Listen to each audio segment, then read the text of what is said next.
Hello, everybody. It's Andy Smith with your book look for the week. I hope you all have been doing well since last week's book look. I am, of course, a 33-year veteran of the comic book industry. Every week I pull a book off my shelf, share it with you. If there's a link where it's still available, I, of course, show it in the description. Let's dive into the art of Ed McGuinness, Deadpool, and his amazing friends. Marvel put this out. They did a few of these. I have a couple of them. Besides this one, they retailed for $20. I got this at a Second and Charles for like $7. I think it's worth it for the 20 as well. They're roughly a little over, maybe 100. Yeah, a little over 100 pages, full color. I love Ed McGuinness's work. Full support there. I own a few of his originals actually. These are his pencils. Super tight, super fun to ink. I actually tried out, believe it or not, back in the late 90s. I was asked to ink a Superman piece to try out to ink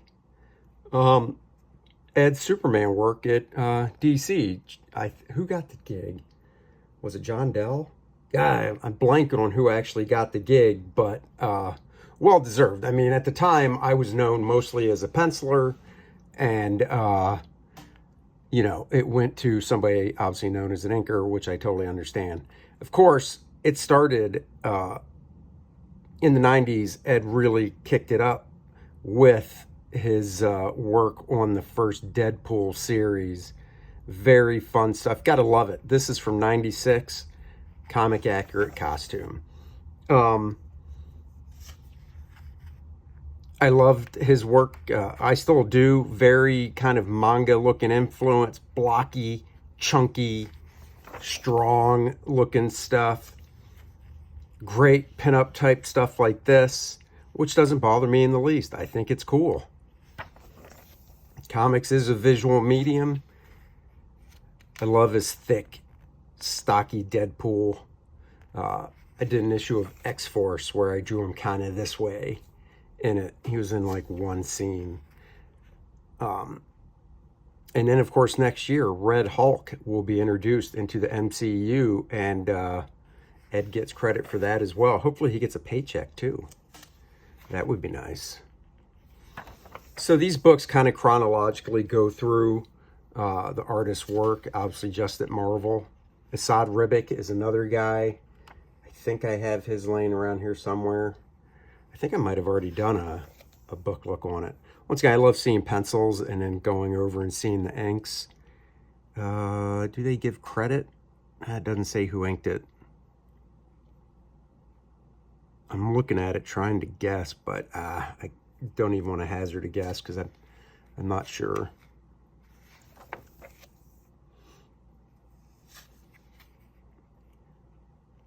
Nice long career Ed has. The pages I own are from Mr. Majestic, a Wildstorm book that he did. I own a few pages from that. I'd love to own some of his Superman stuff, but the Mr. Majestic's kind of Superman light, so I'll take him. These were inked above by Mark Morales in '98, and then Nathan Massengill in '97. Nathan Massengill, that's probably who inked that Deadpool stuff. I actually went to school with Nathan, to the Kubert School. Another cool, I loved Ed's chunky stuff. I just thought it was great. It's just comics. Cable number 58. Cable vs. Avengers. This was a fun little mini series. What was this? 2012. Oh my God, this is 12 years ago already. Jeez. Probably one of the easiest covers he's ever done. This was a nice, fun mini-series. When they kicked off a new Avengers series, probably around the same time. It's been so long. Ed was the artist on it. This was, of course, like I said, a mini-series. Just very nice.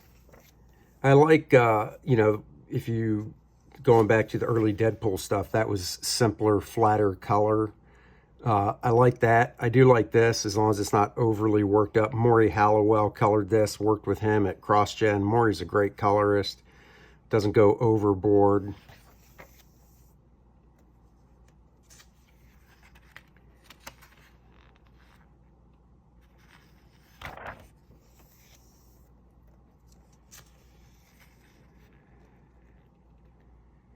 This is all from that series as well, I believe. I mean, I could be wrong, but just looking at his anatomy, I would say he's probably a fan of Bart stuff. But, you know, I could be wrong. I haven't talked to Ed in over a decade. He did the Amazing X-Men, which brought together some of my favorites. Of course, Wolverine, Firestar, Iceman, North Star. So it's fun seeing him draw these characters.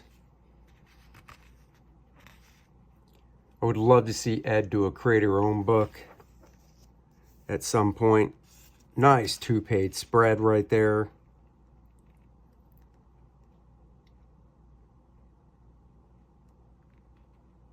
He draws a nice short Wolverine too, the way he should be. Short and stocky, if you will.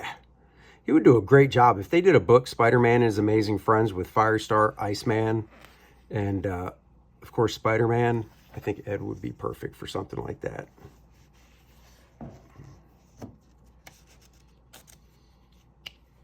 Nightcrawler, his little Nightcrawler buddies. I didn't get this book. I don't buy everything everybody does. I have my favorites. Great Firestar there. But I tell you what, though, just looking at that early Deadpool stuff, you know, I'm literally right in front of my bookshelf, and I'm like, you know what?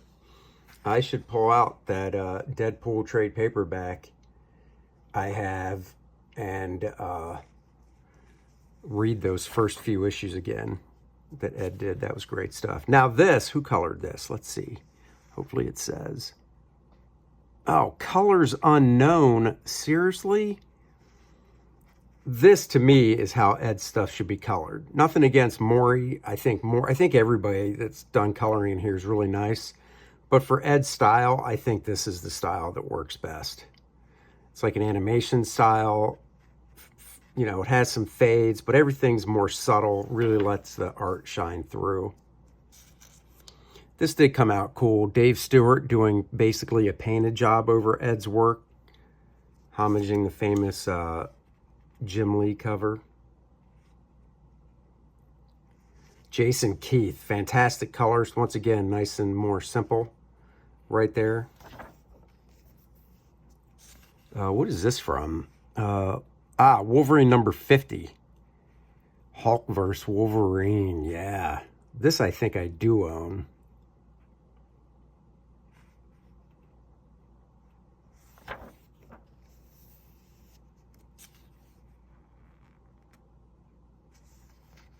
Just a great superhero artist.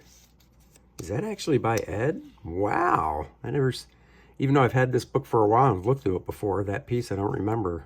The real stylized one up there on the left. Transitions of Wolverine through time. Cool. Old Man Logan.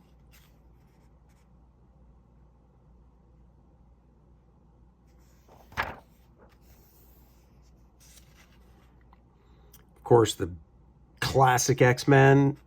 If you know me, you know one of my favorite characters is the Banshee. Ed did a great job with him there. You know, I wish this wasn't in the spread either, because you can't see the Jean Grey in the middle. I would love to see, you know, they did that giant size X-Men #1 where they had a different artist draw every page. I mean, that was cool, but I got to be honest, I would love to see somebody like Ed and Marvel go, giant size X-Men #1, here's the script, do with it what you will. And I think that something like that would just sell awesome. Oh, could be wrong. So this book mostly features cover stuff, of course.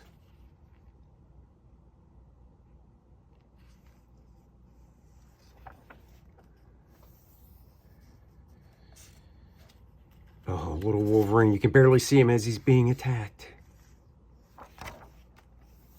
Ed also did a great run on Spider-Man. This is cool. A+X, 4 covers. You know, doing something like this isn't as easy as you think, because you got to really think about the layout and where the logos are going to go and such, and the cropping and whatnot. But you can see here on the right where they split them up into the 4 covers. He did a really nice job.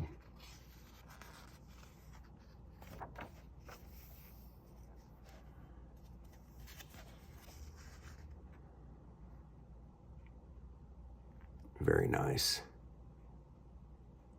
See, I'm not a big fan. What do you guys think? I'm not a big fan of all that texture on the thing.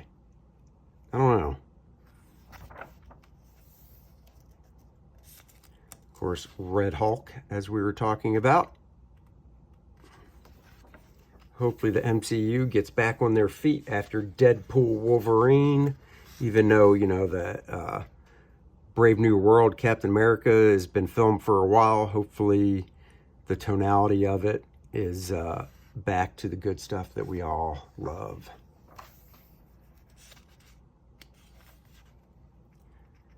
Another great Deadpool. I think it would be fun to see Rob Liefeld ink over Ed, but, you know, being able to add whatever rendering and stuff he wants to it. So you really get the mishmash there. Spider-Man Deadpool. Very cool. Once again, I like these colors. Jason Keith.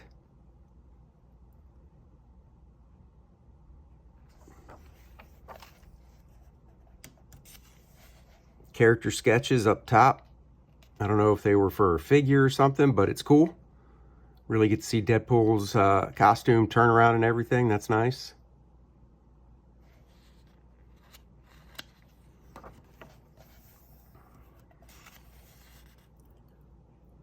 The 2 smart mouths going head to head.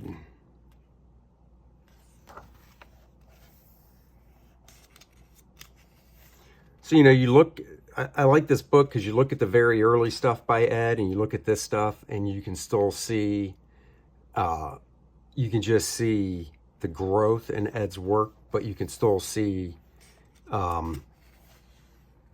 hallmarks of his style, you know, shine through. His figures have definitely gotten more fluid over time. Love that Spider-Man. I like all versions of Spider-Man. I like this Spider-Man where he's slim, not that muscular. I like Mark Bagley's Spider-Man where he's really ripped and muscular. I like all versions. John Romita Jr., of course. And look at the pencils. Look at the... It's hard to tell, but the detail he put into those pencils and stuff is just really nice. Mark Morales on the inks, Jason Keith on the colors. Great spread here. Merc with the mouth and Spider-Man working together.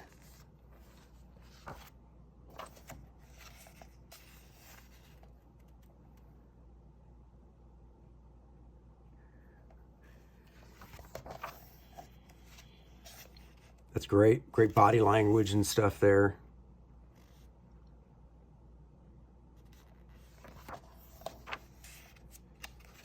I'd love to see Ed tackle like the Silver Surfer too. I think the metal that you've seen him doing like Cable and stuff, I think he could do a great Silver Surfer.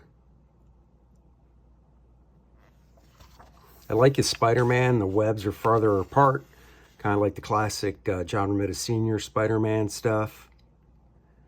And once again, I like Todd McFarlane's Spider-Man as well, where the webs are really close together.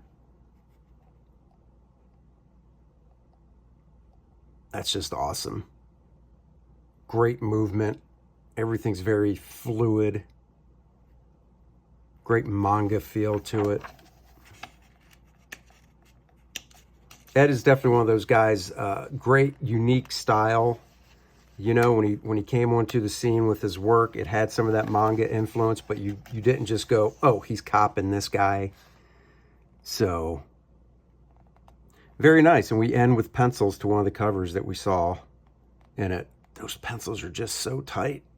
Man. And that's it. Guys, I will post a link if this is still available. Thank you for watching the book look. And remember, like, subscribe, and share. Hey, thanks for joining me for that book look of The Art of Ed McGuinness. Hope you enjoyed it.